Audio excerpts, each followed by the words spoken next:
in Salat or this thing.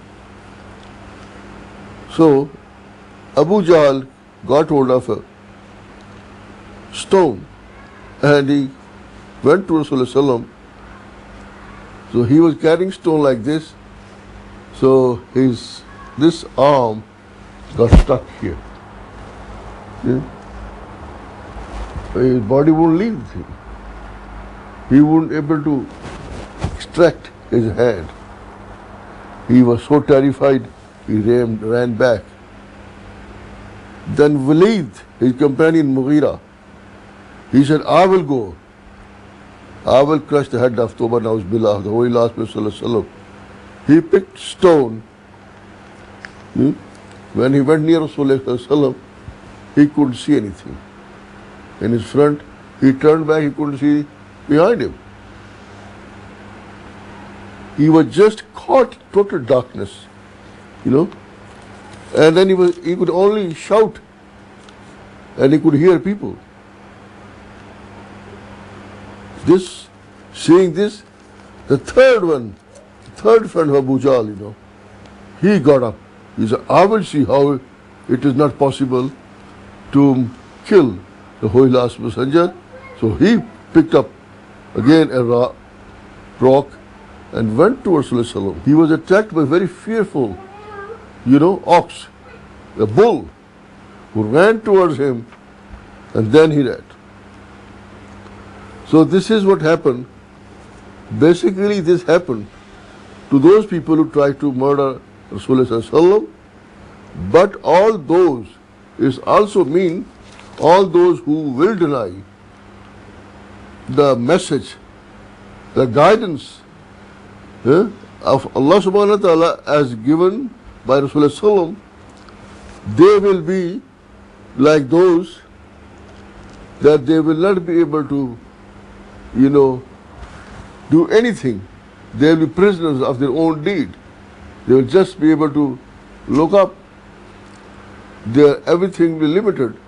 Nothing will be visible to them in front, nothing in back, meaning thereby they will have no knowledge of future, nothing about what they were, nothing where they are heading to, and they will be covered in darkness, and they will be totally lost. This is the situation with all the non-believers. They are like that. They have no knowledge. Everything is curtained for them.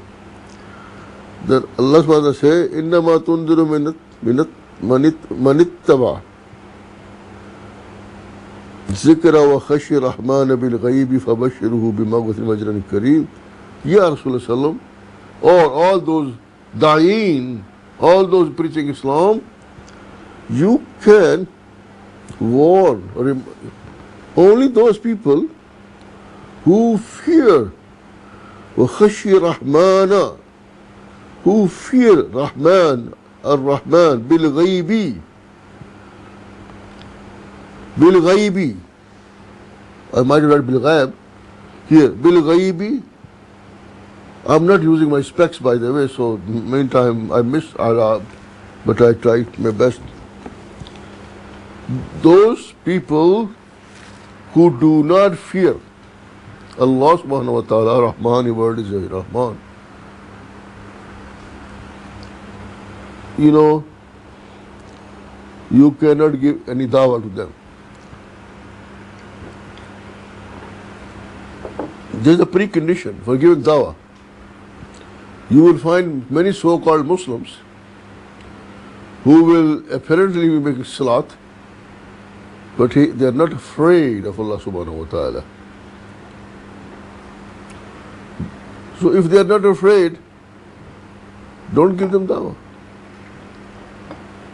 Because knowingly and willingly they indulge in fiscal fajr.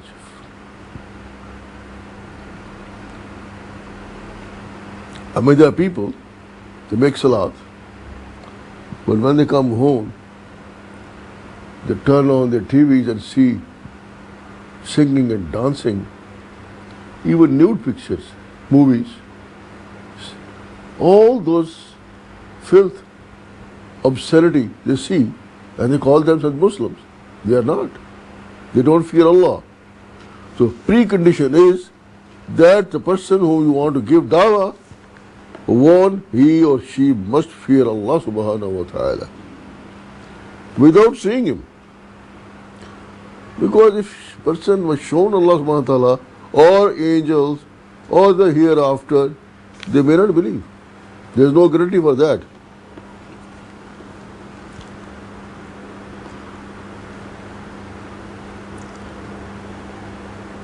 And if there is somebody who fears Allah, Rahman, without seeing, فَبَشِّرُهُ بِمَغْفِرَةٍ وَأَجْرٍ كَرِيمٍ, therefore give him the glad tidings of forgiveness and honor and recompense from Allah subhanahu wa ta'ala. Noble, immense recompense from Allah subhanahu wa ta'ala. These kafirs, like the today's materialists, and even those say, how it is possible? In Surah Mu'mineen, just last night I finished, same thing. How it is possible that once we die and turn dust and we will be raised again? Allah subhanahu wa ta'ala says, if I could create you from a drop of water and start a process and resulting in a birth, a full, complete, healthy baby, human being, why cannot?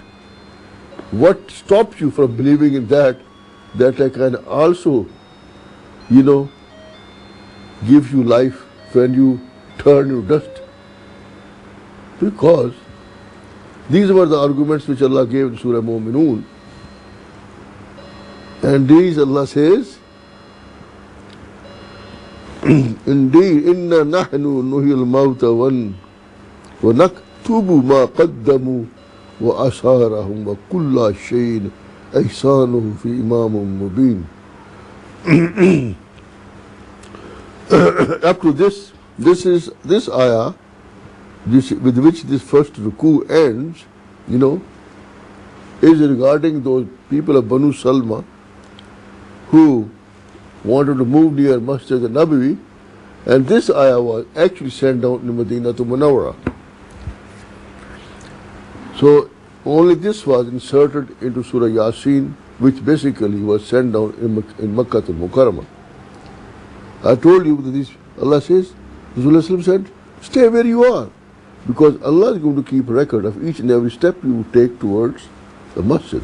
But the purpose is to warn everybody and tell all the kafirs, believer, non-believer, that whatever you do in this world, the record of your movement, your actions, your deeds, even the steps you take in the direction are all preserved in a memory of a giant computer called Ihsanahu. We preserve it in a book which tells everything. Imamim Mubin. We end with this, the first chapter.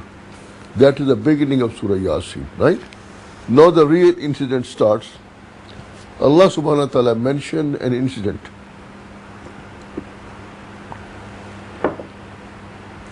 To the Meccan kafir. Allah subhanahu wa ta'ala is avoiding to send wrath from heavens, because as I already explained another explanation, because Allah subhanahu wa ta'ala has told Rasulullah that He will not send wrath as long as you are amongst them, and also there are going to be people who will be born of them who will be true believer. So these people are punished, here and there. So Allah subhanahu wa ta'ala is telling them what happened to those people who rejected the dawah, who rejected the truth, who rejected the message. What happened to them, and same thing can happen to you, O Meccan, O rejectors. That is what is the purpose of reminding the kafirs of that.